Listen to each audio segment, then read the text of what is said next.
Bismillah,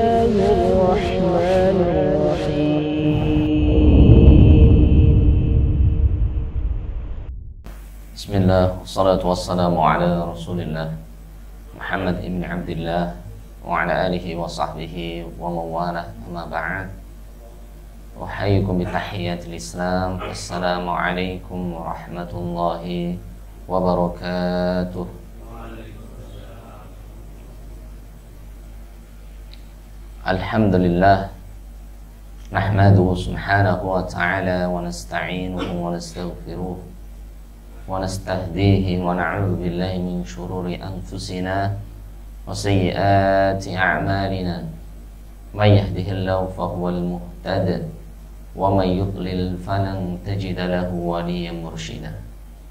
Asyhadu an la ilaha illallah wahdahu la syarika lah wa asyhadu anna Muhammadan 'abduhu wa rasuluhu safiyyuhu wa khaliluhu alladzi la nabiyya wa la rasula ba'dah.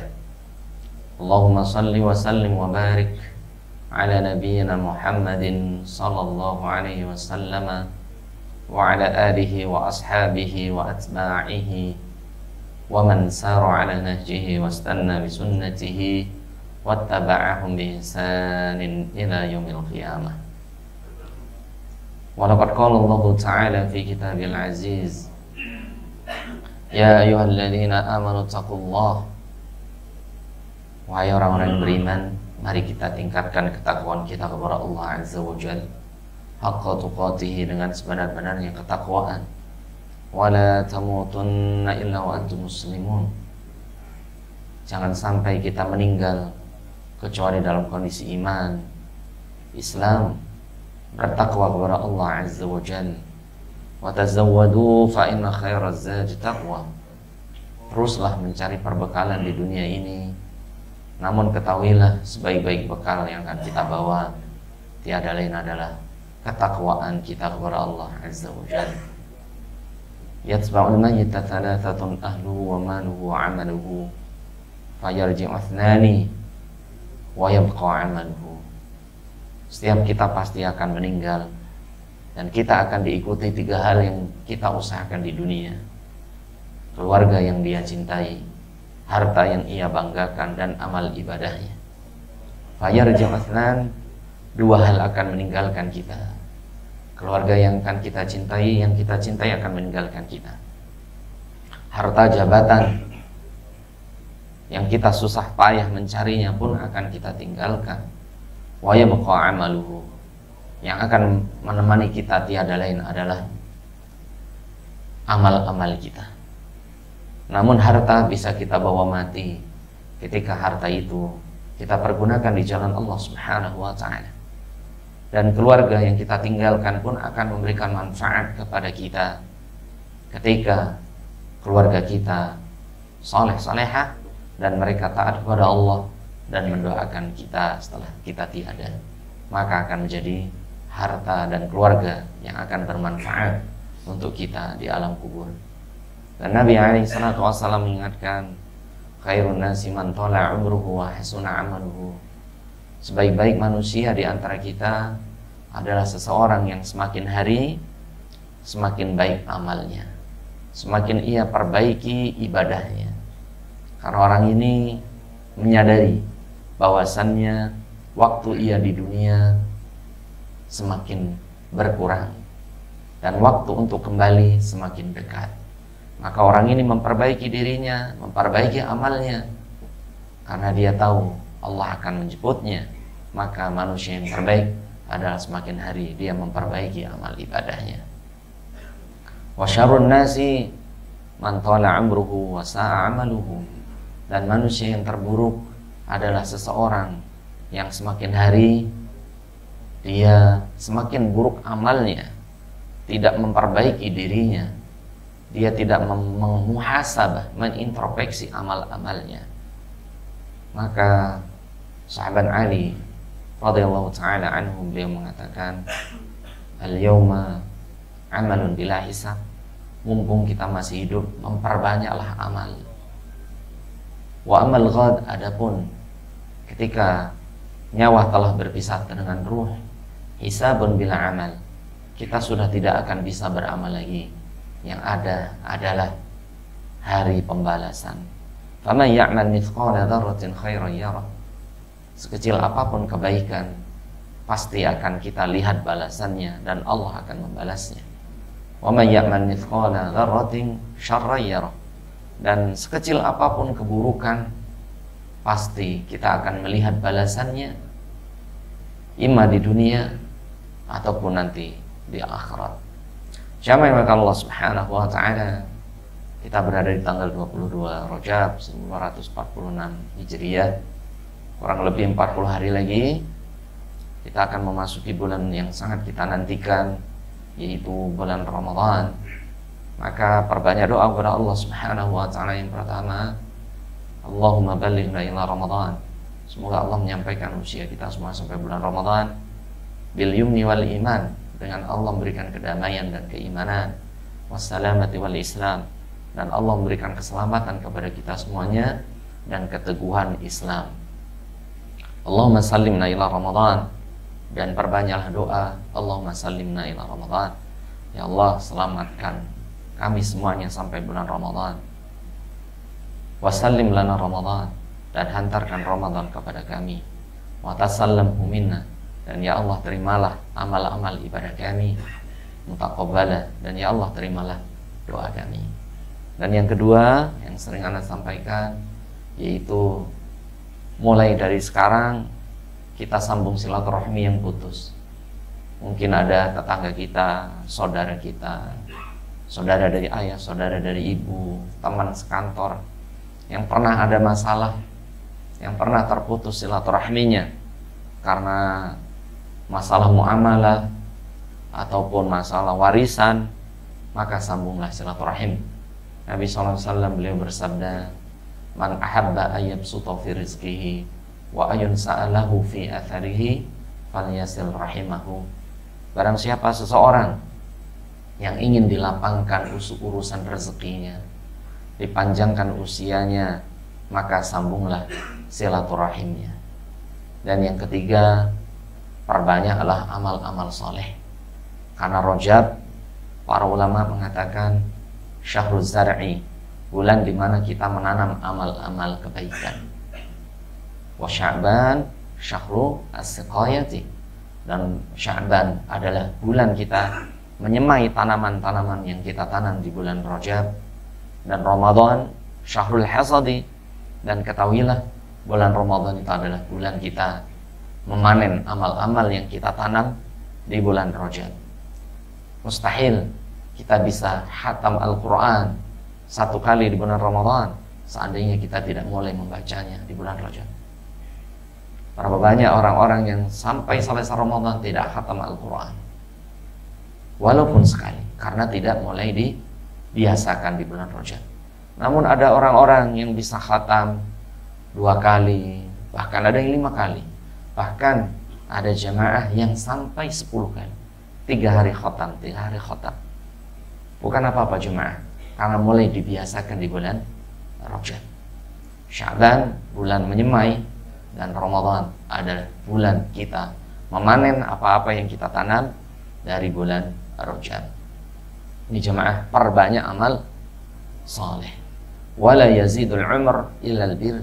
Nabi SAW bersabda, sesungguhnya umur itu tidak akan bisa bertambah illa albir, kecuali orang itu memperbanyak kebaikan, memperbanyak amal-amal saleh. Jadi 3 hal mari kita perbanyak, yaitu berdoa kepada Allah Azza wa Jalla. Yang kedua, kita menyambung silaturahim yang putus. Yang ketiga, kita memperbanyak amal-amal saleh, bukan hanya di Ramadan, tapi kita awali dari bulan Rajab. Jamaah Allah Subhanahu wa taala, kita akan membahas satu doa, yaitu di tasyahud akhir, yang harus kita hafalnya, harus kita menghafalnya. Nabi SAW bersabda, diriwayatkan oleh Abu Hurairah radhiyallahu taala anhu, "Idza tashahhada ahadukum falyasta'id min arba'in." Ketika kita melakukan tahiyat akhir, jangan lupa pesan Nabi, untuk berlindung dari 4 hal. Yang pertama kita baca bareng-bareng, siapa tahu ada yang belum hafal. Allahumma inni a'udzubika min adzabil qabri wa min adzabin nar wa min fitnatil mahya wal mamat wa min syarri fitnatil masihid dajjal. Kita baca artinya. Allahumma ya Allah, inni a'udzubika, sungguh aku berlindung kepadamu, min adzabil qabri, dari azab kubur, wa min adzabin nari, dan dari azab api neraka, wa min fitnatil mahya wal mamati, dan dari fitnah kehidupan dan kematian, wa min syarri fitnatil masihid dajjali, dan dari fitnah al-masih ad-dajjal. Ini jemaah ya. Jadi ada 2 riwayat. Yang pertama, Allahumma inni a'udzubika min adzabil qabri wa min adzabin nar. Dan di riwayat yang kedua, Allahumma inni a'udzubika min adzabi jahannam. Ya, baru wa min adzabil qabri. Nah, ini dua-duanya boleh dibaca. Dua-duanya hadisnya sahih insyaallah taala. Jamaah Allah Subhanahu wa taala, Nabi sallallahu alaihi wasallam mengingatkan kita bahwasannya doa ini harus kita baca. Bahkan ada satu perkataan dari Imam Syafi'i rahimahullah ta'ala, man nasiya min hadid du'a falyu'id salatah. Andaikan ada seseorang yang dia lupa baca doa ini, yaitu di salat sunnah, di salat apa? Sunnah, falyu'id salatah, maka ulangi salatnya. Saking apa? Pentingnya doa ini ya. Pentingnya doa ini. Dan mungkin kebanyakan kita ada yang belum hafal gitu ya. Jadi yang diminta oleh Nabi SAW yaitu yang pertama, min adzabil qabri, ya Allah, lindungilah kami semuanya dari azab kubur. Sehingga Ali bin Abi Thalib radhiyallahu ta'ala anhu, beliau suatu saat menangis ya, di atas kuburan jemaah. Kemudian ditanya, wahai Amirul Mukminin, kenapa engkau bersedih wahai sahabat Ali? Karena beliau mengatakan, al-qabru awalu manazilil akhirah. Kuburan itu adalah tempat pertama, yaitu alam akhirat. Barang siapa yang selamat di alam kubur, maka setelahnya ringan. Dan barang siapa di alam kubur sudah tidak selamat, fama ba'dahu fahuwa asyad, maka setelah azab kubur, maka dia akan semakin berat ya. Jadi kita memperbanyak doa kepada Allah Azza wa Jalla, yaitu dari fitnah azab kubur. Dan azab kubur ini salah satu yang harus kita imani, adanya azab kubur, adanya nikmat kubur. Ini adalah salah satu yang wajib sebagai seorang mukmin untuk beriman. Walaupun azab kubur la yasma'uhul insu wal jin, azab kubur itu tidak bisa dideteksi, tidak bisa dilihat, tidak bisa dirasa, tidak bisa didengar oleh orang-orang yang masih hidup, baik dari golongan jin ataupun manusia. Seandainya azab kubur didengarkan oleh jin dan manusia, la sa'iqah, pasti manusia akan apa? Pingsan. Dan manusia akan beriman pada Allah Subhanahu wa ta'ala. Begitu juga jin akan beriman pada Allah Subhanahu wa ta'ala. Namun azab kubur sebagaimana neraka dan juga surga yang sudah Allah siapkan, dan hanya orang-orang yang beriman yang mengimaninya. Dan azab kubur itu sudah ada ya, bahwasanya Keluarga Fir'aun pun sudah diazab kubur. An-naru yu'raduna 'alaiha ghuduwwan wa 'ashiyya wa yaumal qiyamati adkhilu ala fir'auna asyaddal 'adzab. Sesungguhnya Fir'aun dan bala tentaranya itu sudah datang kepada mereka api di kuburnya baik siang ataupun malam. Dan nanti di yaumul qiyamah akan datang kepada mereka azab yang sangat besar. Jadi azab kubur itu sudah ada. Baik Allah terangkan dalam Al-Quran yang Allah timpakan kepada Fir'aun laknatullah alaih. Begitu juga Nabi alaihi salatu wassalam suatu hari melewati Qabraini, dua makam. Kemudian Nabi alaihi salatu wassalam atas izin Allah azza wa jal melewati Jibril alaihi salatu wassalam, Rasulullah mengetahui dua kubur itu sedang diazab oleh Allah azza wa jal. Wa ma yu'adzabani fi kabirin. Sesungguhnya dua kubur itu tidak diazab oleh Allah karena dosa besar. Dosa zina bukan, dosa riba bukan, dosa syirik bukan, dosa sihir bukan, dosa membunuh bukan. Amma ahaduhuma la yastatiru aw la yastanji minal baul. Satu kuburan diazab oleh Allah azza wa jal bukan karena dosa besar, tapi tidak bersuci dari air kencingnya. Tidak bersuci dari air kencingnya.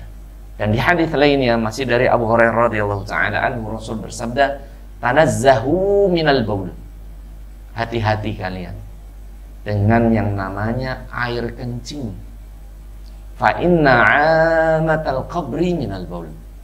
Sesungguhnya amata 'adzabil qabri minal baul. Sesungguhnya kebanyakan azab kubur itu yang paling banyak menyiksa penghuni kubur tiada lain adalah minal baul. Dari apa? Air kencing. Nah, ini cuma. Jadi hati-hati ya, bahwasanya azab yang paling banyak menimpa penghuni kubur bukan karena dosa-dosa besar, tapi dosa kecil yang dianggap remeh, yaitu tidak bersih dari air kencing, gitu ya. Wa amma ahaduhuma, adapun satu kubur yang lain, yamshi bin namimah, dia diazab oleh Allah azza wa jal karena dia hobinya apa jemaah? An-namimah, yaitu apa? Mencari muka. Nah, jadi kalau mau ke kantor nyari kerjaan, selain bawa surat juga bawa dua wajah. Karena kalau di kantor itu harus banyak muka gitu ya. Jadi orang diazab oleh Allah di alam kubur yang kedua karena apa? Hobinya nyari muka. Yamshi bin namimah, yaitu mengadu domba. Dia nyari muka untuk dirinya tapi menjelekkan orang lain. Nah, ini mohon maaf kalau di kantor ini rame kayak gini ya. Mencari muka manajernya, yang manajer nyari muka pada SPP, SPP nyari muka kepada direksi gitu ya. Ini nyari muka. Tapi menjatuhkan orang lain, memfitnah orang lain. Maka dua kubur ini diazab, yang pertama karena apa? Air kencing, yang kedua karena apa? Karena hobinya mengadu domba. Nah, kemudian Nabi SAW akhoda jaridatan nakhli. Kemudian Nabi SAW mengambil apa? Satu pelepah kurma yang masih basah. Kemudian Rasulullah membelahnya menjadi dua. Kemudian satu ditancapkan di kuburan yang karena air kencing, yang satu ditancapkan kepada makam atau kuburan yang suka mengadu domba. Kemudian Rasul berdoa, la'allallaha yukhaffifa ma lam yaybisa. Semoga Allah meringankan azab dua penghuni kubur ini selama tangkai kurma tersebut belum kering. Jadi azab kubur itu sudah ada, ya, sudah ada. Kubur itu bisa menjadi raudhatun min riyadil jannah, menjadi taman-taman surganya Allah bagi orang-orang yang beriman, au hufratun min hufari an-niran, atau menjadi apa? lubang dari lubang-lubangnya api nerakanya Allah Azza wa Jalla. Dan di riwayat lainnya ada seorang tua yang dia diazab oleh Allah Azza wa Jalla, kemudian diampuni dosanya oleh Allah Azza wa Jalla, kemudian ditempatkan di tempat yang terbaik. Kemudian orang tua ini mengatakan, ya Rabb, bagaimana, apa amalanku sehingga aku sebelumnya dihadap oleh engkau, kemudian engkau ampuni dan aku ditempatkan yang terbaik. Maka Allah Ta'ala menjawab, istighfari waladika lak. Ini semuanya karena anakmu tidak henti-hentinya berdoa minta ampun kepadaku agar aku mengampuni dosa-dosamu. Maka orang tua itu mendapatkan apa jemaah? Ampunan Allah Azza wa Jalla, dan dia berada di taman-taman surganya Allah Subhanahu wa Ta'ala. Jadi kubur itu bisa menjadi azab atau apa? Lubang-lubang dari api nerakanya Allah Azza wa Jalla, atau dia menjadi apa? Taman-taman surganya Allah Azza wa Jalla. Maka dari hadis ini perbanyak doa kepada Allah Azza wa Jalla. Allahumma inni a'udzubika min adzil qabri. Ya Allah, aku mohon kepadamu dari azab kubur. Dan kita doakan semoga orang tua kita yang telah tiada, atau kakek kita, saudara kita seiman yang lainnya, diringankan azabnya oleh Allah di alam kubur, diringankan hisabnya oleh Allah Azza wa Jalla. Semoga kuburnya dilapangkan oleh Allah Azza wa Jalla menjadi taman-taman surganya Allah Subhanahu wa Ta'ala. Dan ini adalah kewajiban kita sebagai seorang anak kepada orang tua. Kita berdoa kepada Allah, Rabbighfirli wa liwalidayya warhamhuma kama rabbayani shaghira. Ya Allah, ampunilah aku, ampunilah kedua orang tuaku, sayangilah mereka sebagaimana mereka menyayangiku di waktu kecil. Itu jamaah rahimani wa rahimakumullah. Seburuk apapun orang tua kita sebelumnya, jemaah, mungkin di waktu kecil tidak adil kepada kakak adik kita, mungkin berbuat zalim, dia menyakiti kita. Wallahi jemaah, tugas kita tetap wajib berbakti kepada orang tua kita. Bahkan Allah Ta'ala mengingatkan, wa in jahadaka ala an tusyrika bima laysa laka bihi ilm fala tuti'huma wa sahibhuma fid dunya ma'rufa. Seandainya orang tua kalian ya musyrik sekalipun, musyrik, non muslim, kafir sekalipun, bahkan mereka mengajak kita untuk berbuat syirik, untuk keluar dari agama Allah, fala tuti'huma, kita tidak boleh taat kepada mereka kalau mereka mengajak kita bermaksiat. Tapi Allah lanjutkan, wasahibhuma fid dunya ma'rufa. Walaupun orang tua kita kafir sekalipun, musyrik sekalipun, penyembah api misalnya, wasahibhuma fid dunya ma'rufa, kita wajib berbuat yang terbaik, bermuamalah yang terbaik kepada siapa? Orang tua kita. Apalagi mohon maaf, orang tua kita beriman pada Allah, salat 5 waktu, walaupun dulu mungkin banyak kesalahan kepada kita jemaah. Wallahi jemaah, mereka adalah pintu surganya Allah Azza wa Jalla. Nabi alaihi salatu wassalam beliau bersabda, al-walidu awsati abwabil jannah. Sesungguhnya orang tua kita adalah pintu surga kita yang paling tengah, yang paling mudah kita dapatkan. Adapun pintu-pintu surga yang lainnya cukup penuh usaha. Pintu Rayyan untuk orang yang berpuasa, untuk jihad, untuk orang yang berjuang meninggal di jalan Allah. Pintu taubah, kita harus berbanyak taubah kepada Allah. Pintu sholat, tapi ada pintu yang paling mudah untuk kita gapai, yaitu orang tua kita. Barang siapa yang ingin menyia-nyiakan orang tuanya, maka jangan salahkan ketika nanti kita pun akan disia-siakan oleh anak kita. Kama tadinu tudan, kita berbuat baik kepada orang tua kita, niscaya anak kita akan berbuat baik kepada kita. Kalau kita menyia-nyiakan orang tua kita, jangan salahkan suatu hari anak-anak kita pun akan menyia-nyiakan kita. Wallahu a'lam bishawab. Jadi yang pertama, kita wajib beriman kepada azab kubur. Kita ulangi doanya ya. Allahumma inni a'udzubika min adzabil qabri wa min adzabin nar wa min fitnatil mahya wal mamat wa min syarri fitnatil masihi ad-dajjali. Amin ya rabbal alamin. Semoga menjadi ilmu yang bermanfaat untuk kita semuanya. Dan kalau ada pertanyaan dari teman-teman atau dari jemaah, tidak ada insyaallah ta'ala. Kita silahkan Pak. Masih ada 5 menit ya. Waalaikumsalam warahmatullah. 3 pertanyaan. Ya.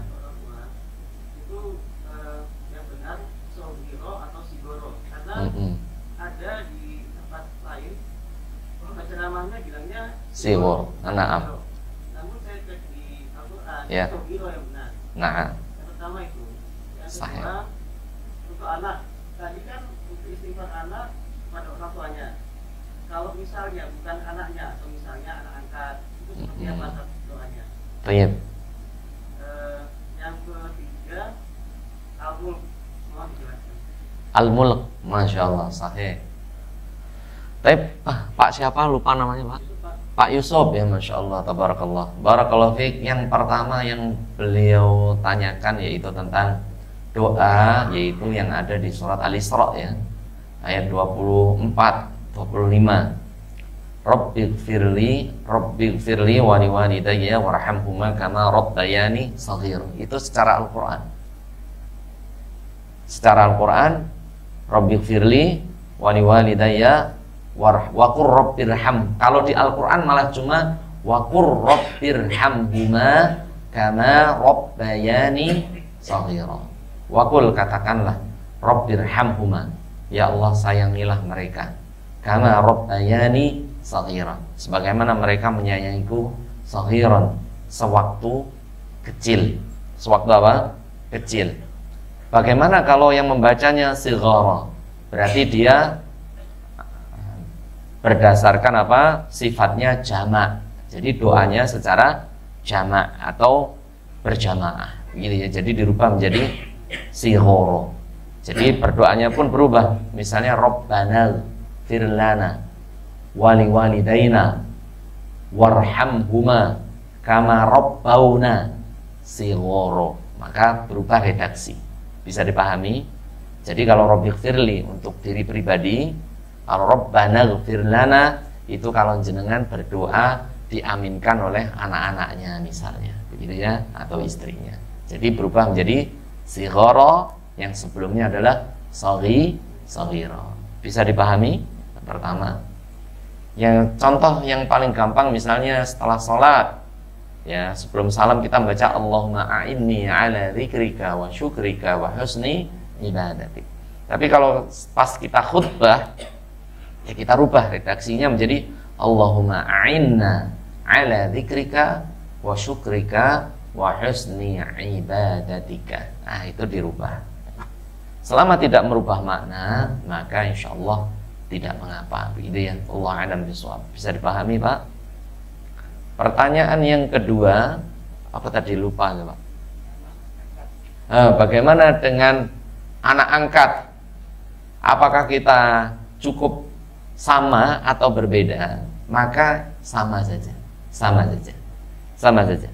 Jadi nanti kalau kita baca syarah hadis bahwasannya 3 amalan yang tidak akan putus, yang nomor 3 itu waladun soleh. Walad itu yuqal li syaqiq atau ghair syaqiq. Jadi walad itu disebutkan itu dalam hadis yang mengalir sampai yaumul qiyamah itu syaqiq, baik anak kandung atau ghair syaqiq, ataupun selain anak kandung. Begitu juga kita misalnya ada anak-anak lari-lari gitu ya, lari-lari begitu. Jadi kalau orang Arab, kalau ke anak yang bukan anak dia dimanggilnya ya waladi, ya waladi.